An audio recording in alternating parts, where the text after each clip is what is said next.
Bom dia, pessoal. Bom dia para mim que estou gravando de manhã, né? Para quem está assistindo o vídeo aí à tarde, boa tarde, ou à noite, boa noite, né? Bom, dando continuidade aos nossos trabalhos, né? Porque a vida não para. Estamos num momento de prevenção, tá? Não é algo que eu acho que precise de pânico, mas é só por precaução. Então, estamos em casa, mas não vamos deixar que isso atrapalhe nosso aprendizado. Isso não é desculpa, não é férias, né? Então, eu vou dar continuidade aqui às nossas aulas pelo portal, tá?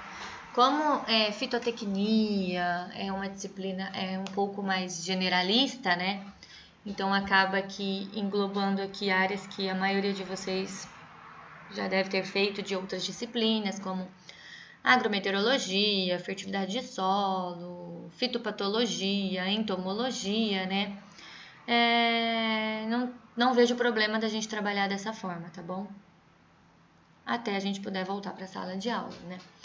Então, para a gente não ficar atrasado no conteúdo, não ter tanto prejuízo no nosso cronograma, vamos trabalhando dessa forma e vai dar tudo certo. O que a gente vai precisar é que vocês se organizem no tempo mais ainda, né? Então, o tempo que vocês estariam em sala de aula é um tempo que realmente vocês vão ter que estar fazendo atividades, assistindo os vídeos, enfim, o que depende aí de como cada professor vai trabalhar. Então, nós estamos aqui na aula continuando com o cultivo do arroz, e aí nós vamos falar um pouquinho aqui sobre algumas características e particularidades sobre o cultivo do arroz. Falando da influência climática, tá? Em relação à influência climática, o que mais interfere é temperatura, radiação solar, fotoperíodo e precipitação. Então, essa tabelinha aqui, ela tem até lá no livro de vocês, começando a falar sobre temperatura. O que a gente percebe aqui? Que para cada fase do desenvolvimento do arroz, existe uma temperatura que a gente chama de ótimo, que garantiria ali, por exemplo, uma germinação mais rápida, né? Um maior número de perfilhos, maior porcentagem de florescimento, enfim. Essa germinação ótima aí garante condições aí ideais para atingir picos de potenciais de produção. Então, cada fase tem uma temperatura ótima e tem as críticas, né? Que é o que mínimo e o máximo. O que a gente percebe aí que a temperatura ótima ela está dentro da faixa dos 25 a 30 graus para todas as fases do desenvolvimento do arroz. Então, essa seria uma temperatura ideal, né? De 25 a 35 graus para o desenvolvimento das plantas de arroz. Ideal em que sentido? Melhorar o desenvolvimento de folhas, formação de panículas, florescimento, enchimento de grãos, ciclo da planta, né? Ela teria menos estresse, então ela ficaria mais tolerante aí ao ataque de pragas e de doenças. Então, ideal no sentido de dar uma melhor condição para a planta se desenvolver. Temperaturas extremas aí, de menos de 15 ou mais de 35 graus, podem causar esterilidade das espiguetas, porque vai afetar a formação aí de pólen, e isso vai, consequentemente, deixar que essas espiguetas fiquem estéreis. Se elas estão estéreis, não vai ter fecundação, ou seja, não vai ter formação de grão. Então, por isso é importante a gente ficar atento aí aos limites. Tá? Então, temperatura inferior aqui na nossa região não seria tanto problema, né? Nem a superior, porque se a gente pega a média aí de dados climatológicos, a média não chega a mais de 35 graus. Quem teria que se preocupar mais com isso são, por exemplo, produtores de arroz do Rio Grande do Sul, aí, em épocas determinadas do ano, que eles teriam temperaturas mais baixas, né? Então, a gente tem aí um período mais sensível a esses extremos, tanto de alta como baixa, na fase de emborrachamento. O que seria essa fase de emborrachamento? Próximo da emissão da panícula, tá? De 7 a 14 dias antes da emissão da panícula. Essa seria a fase de emborrachamento. Então, é ali, por exemplo, na emissão da folha-bandeira, tá? Que é a última folha que se forma. Ela já está aí formando, pronta para emitir essa panícula, tá? Então, o período mais sensível, essa fase de emborrachamento e de florescimento. Então, essa é uma faixa crítica aí de temperatura aí de 15 graus a 17, né? Por induzir essa esterilidade das espiguetas. Por isso, esse período de florescimento aí, pré-florescimento, né? O emborrachamento, ser o mais sensível a essa baixa temperatura, ok? Em relação à radiação solar. Bom, a radiação solar, ela apresenta pouca influência aí na fase vegetativa, tá? Ela tem mais influência durante a fase reprodutiva. Então, na fase vegetativa, ela vai afetar mais o crescimento do índice de área foliar, acabamento de plantas, porque se eu tiver, por exemplo, baixa radiação solar, o que me daria uma condição de baixa radiação solar em campo?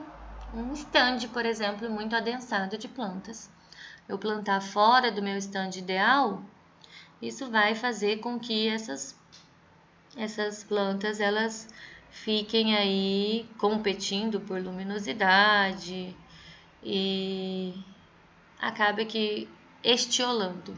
Então, quando a planta vai estiolar, ela vai ganhar altura, mas ela não vai acompanhar o ganho de massa.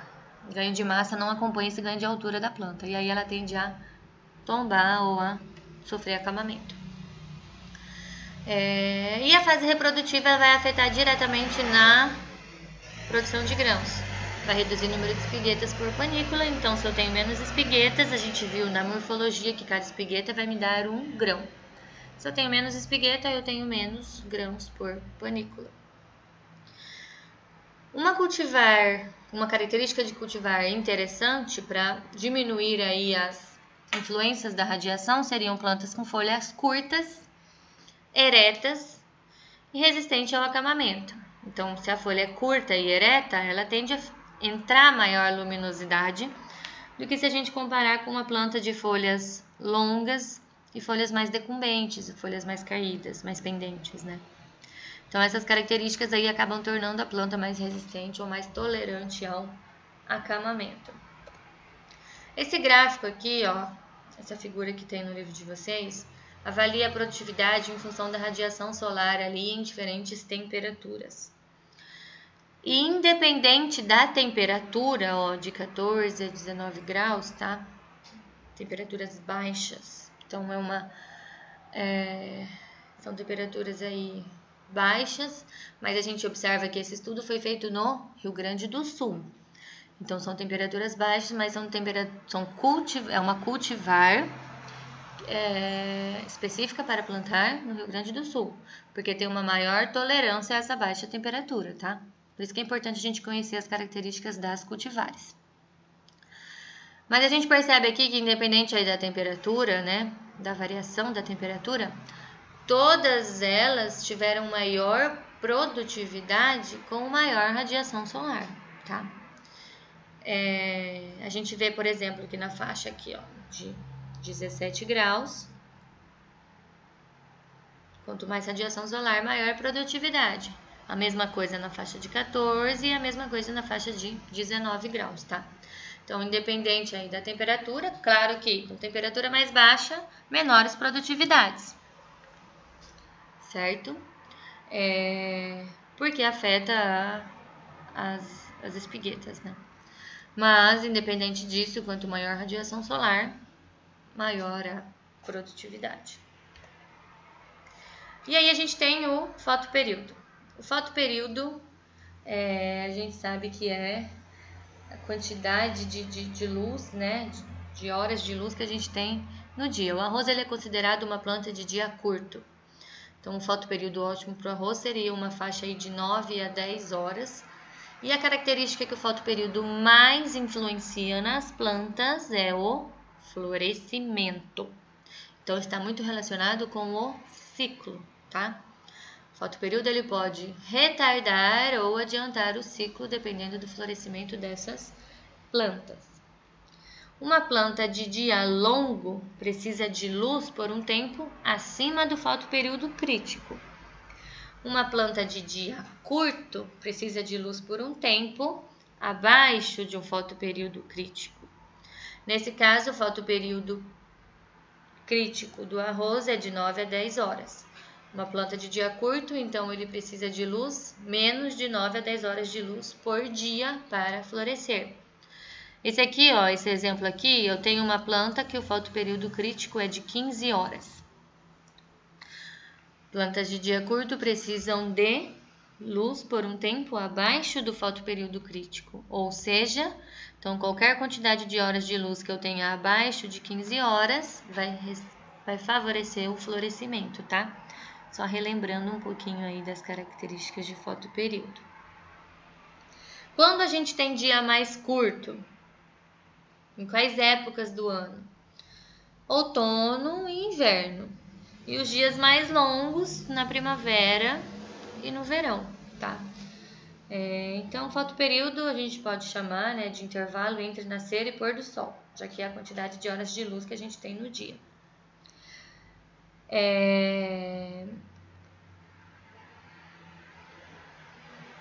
Então, o fotoperíodo ele vai afetar principalmente o florescimento, tá? Arroz considerado uma planta de dia curto, com fotoperíodo de 9 a 10 horas. Em relação à deficiência hídrica. Bom, o efeito da deficiência hídrica, ou seja, o que a falta de água pode provocar, depende muito do quê? Do período que ela vai ocorrer. Por que do período que ela vai ocorrer? Como eu estou dizendo aqui para vocês, ó, a fase mais sensível é o florescimento e enchimento de grãos. Se eu tenho uma deficiência hídrica lá na fase de maturação, que os grãos já estão perdendo umidade, isso não vai ser tanto problema, tá? Então, dependendo do período de ocorrência, essa deficiência hídrica ela pode ser mais grave ou não. Depende também da tolerância da planta, né? Relacionado ao crescimento de raiz, ao preparo de solo também, né? O arroz tem uma necessidade hídrica aí de 450 a 700 milímetros por ciclo, tá? Distribuídos aí principalmente nas fases iniciais de germinação, emergência e perfilhamento da planta e florescimento e enchimento de grãos, tá? Quando ocorre deficiência hídrica, pode ter redução do crescimento dessas plantas. As folhas tendem a se enrolar. Por que as folhas tendem a se enrolar? É como se fosse uma maneira de defesa da planta.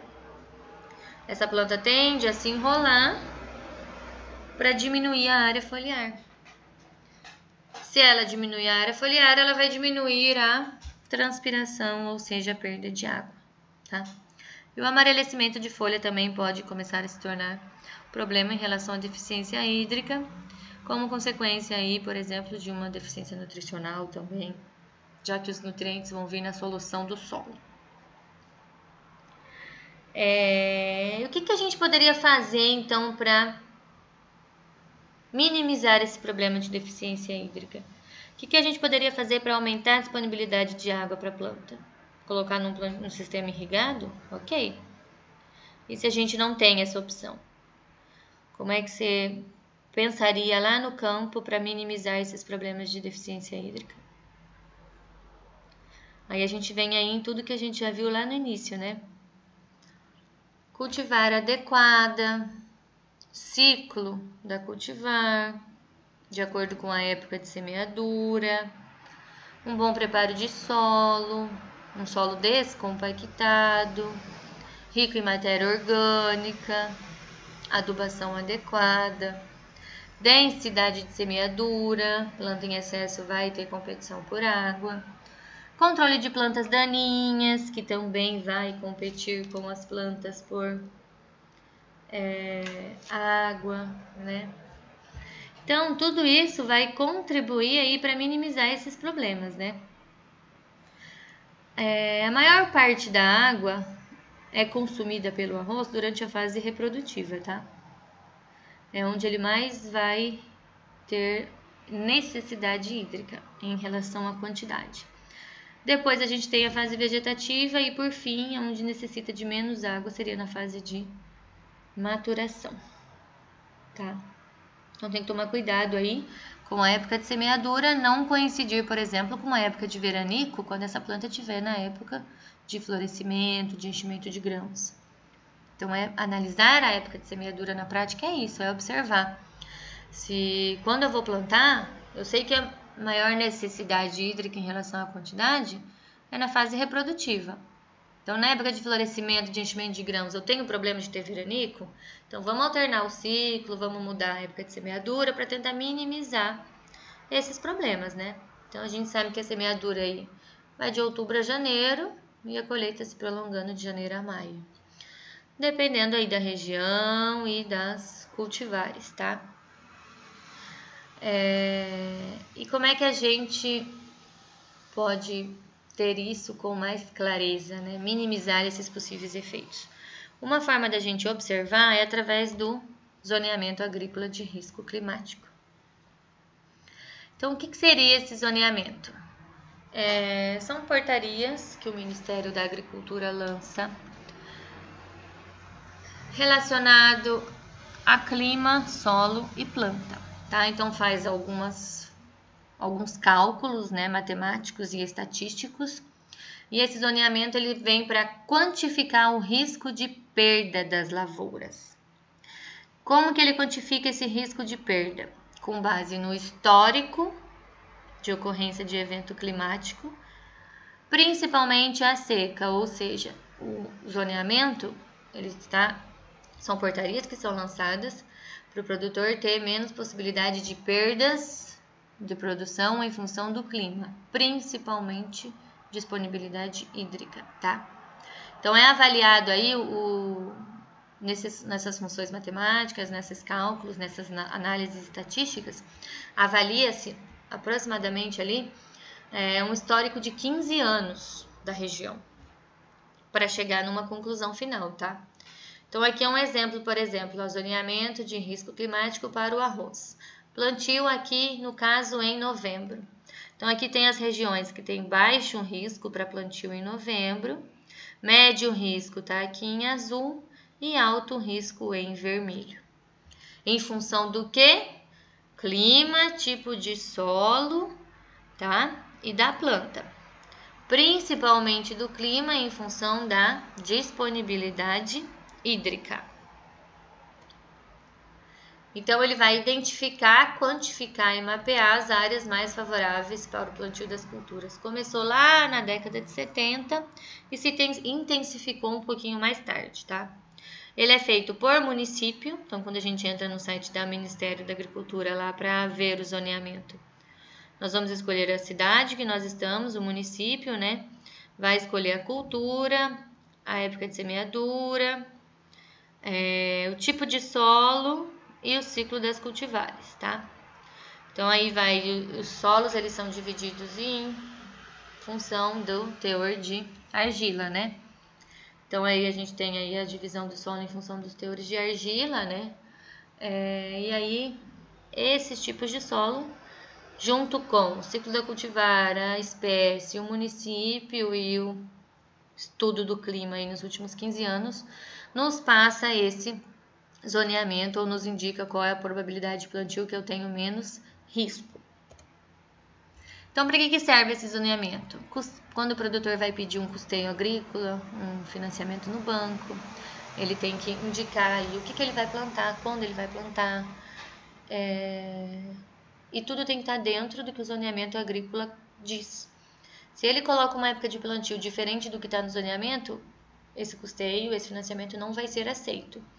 Da mesma forma que se acontece alguma coisa no campo e ele aciona um seguro, por exemplo, que ele tinha feito, o produtor fez um seguro, mas você plantou fora da época de zoneamento, esse seguro não vai cobrir a perda de safra, tá?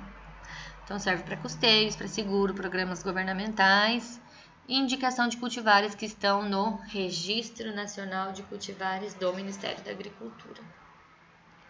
Então, para elaborar esses zoneamentos, pega dados da fenologia, da produtividade da cultura em questão, por isso que a gente tem que escolher a planta. Dados do solo, principalmente em função do teor de argila, que vai estar relacionado com a capacidade de retenção de água no solo. e aí de texturas médias, arenosas e argilosas. Dados do clima, de pelo menos 15 anos aí, e dados altimétricos, que está relacionado aí com fotoperíodo, né, temperatura.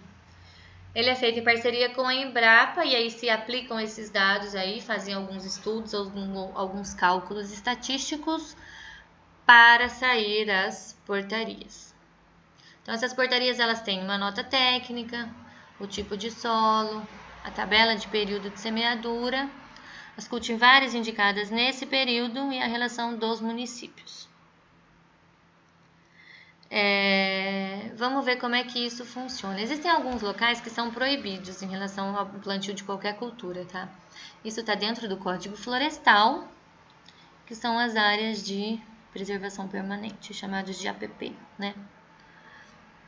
Então, solo com teor de argila menos que 15%, profundidade menor que 50 centímetros, áreas com declividade superior a 45%, e solos muito pedregosos. Então, esses tipos de solos aqui é proibido o plantio de qualquer cultura. Então, se plantar alguma coisa dentro desse tipo de solo aqui, também não tem custeio, também não tem seguro agrícola, tá? Só abrindo um parênteses aí para essas áreas de APP. Então, aqui os solos, né, em função do teor de argila, que eu comentei com vocês, né? E aí até 15%, de 15 a 35% e mais que 35% aí no solo de textura arenosa, média e argilosa. Vendo na prática como é que funciona. Então esse aqui é o site lá do Ministério da Agricultura, eu entrei lá e tirei um print da tela, tá? Tá aqui, ó, indicadores.agricultura.gov.br. E aqui eu tenho aqui o zoneamento agrícola, tá? Aí você vai escolher a safra, a cultura, o estado, o grupo, aqui são o ciclo das cultivares. Então, eu fui selecionando, ó. Aqui eu fiz uma seleção. Safra 19 e 20, arroz de sequeiro, Mato Grosso. E aí ele vai dando aqui as portarias. E aí nessas portarias tem aquilo que a gente comentou lá atrás, né? As notas, as avaliações, a época de semeadura. Continuei selecionando, ó, safra 19 e 20, arroz de sequeiro,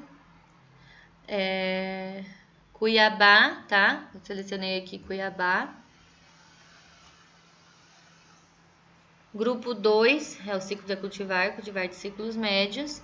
Um solo de textura média de 15 a 35% de argila ali, de acordo com as portarias do zoneamento. Para essa situação, aqui ó, risco de perdas de 20, 30 e 40%. Vamos pegar sempre o menor risco, né? Onde está em vermelho é porque não é para plantar. Não pode plantar que vai perder. Então tá aqui ó, o município de Cuiabá. Indicação de plantio onde que tá verde. Aí tá vendo que tá aqui ó, 29, 30, 31, 32, 33, até 36. E 1 e 2. Essa tábua de risco ela é feita por decêndio, ou seja, de 10 em 10 dias. O ano tem 365 dias, então a gente tem aqui ó, 36 decêndios. O meu período de semeadura aqui para este local, nessa situação, ó, Cuiabá, sequeiro, cultivar de ciclo médio, textura de solo média. Vai do decêndio 29 ao decêndio 2. Então, essa tabela de decêndio, ela sai na portaria.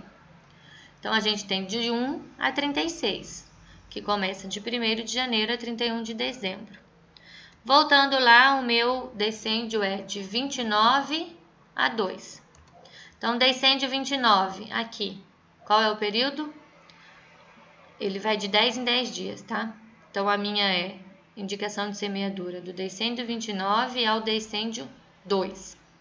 Então, para aquela situação do exemplo, o período de semeadura vai de 11 de outubro a 20 de janeiro, do decêndio 29 ao decêndio 2. Então, começa 11 de outubro, que é onde começa o decêndio 29, e vai até 20 de janeiro, que é onde termina o decêndio 2. Olha aqui, do 29 ao 2. Agora eu vou fazer umas mudanças, ó. Continuo na safra 19/20, continuo com arroz de sequeiro, continuo em Cuiabá, mas coloquei uma cultivar precoce num solo arenoso. Antes a minha situação era cultivar de ciclo médio num solo de textura média. Quando eu coloco uma cultivar precoce num solo arenoso, olha aqui, ó, mudei. A minha indicação de semeadura vai do decêndio 31 ao primeiro. Decêndio 31, de 1º de novembro a 10 de janeiro, que é onde encerra o primeiro decêndio. Então, eu tive uma área de plantio aí, uma janela de plantio um pouco mais limitada, porque eu mudei o ciclo da cultivar e eu mudei a textura do meu solo. Tá? Então, o zoneamento, ele trabalha aí nesse sentido para tentar ter menor risco de perdas por clima. Então, a semeadura, ela, além da época de plantio, a gente tem que avaliar também o estande de plantas, né? O número de plantas por metros, que depende da cultivar, da época de plantio, do espaçamento, da fertilidade do solo. E aí, o nível de plantas invasoras que eu posso... Então, sempre que a gente vai pesquisar uma cultivar, ela tem aí um limite, né, de estande de plantas, de 800 a 900 mil plantas, de 800 a 1 milhão de plantas. A gente viu que o arroz, ele tem aí um estande de plantas alto, né, uma população de plantas por hectare alta. E aí, dentro desse limite que normalmente as cultivares indicam, a gente vai escolher se vai plantar mais ou menos em função desses fatores, tá? Se eu estou numa época de plantio mais favorável, eu posso jogar aí mais plantas por metros, dentro do limite da cultivar, tá? Adensar meu espaçamento para eu ter mais planta por área. Se eu estou com um solo fértil, bem adubado, vamos colocar o limite maior aí que a cultivar atende, tá? Quanto mais planta, mais o solo vai estar coberto, menos probabilidade de plantas invasoras. Sempre respeitando a recomendação da cultivar, tá? É que ela nunca vai vir assim, a recomendação é 800 mil plantas por hectare. Sempre vai ter aí um relaxamento, de 800 a 900, de 500 a 700, tá? Então, sempre tem uma margem para a gente trabalhar em função de algumas variáveis, que é essas aqui que eu estou passando para vocês. Esse exemplo mostra, ó, eu tenho aqui uma cultivar que foi plantada em diferentes estandes. E a gente observou aqui que ela atingiu um pico máximo de produtividade aí próximo ali a 50 plantas por metro. A produtividade nesse caso máxima foi com 48 plantas por metro. Abaixo ou acima disso, já teve um decréscimo na produtividade, tá? Então, existe aí um limite de produtividade aí para essas plantas trabalharem. Bom, eu vou encerrar aqui esse vídeo falando do... E aí, num próximo vídeo, eu vou continuar falando do manejo integrado de plantas daninhas. Ok, pessoal?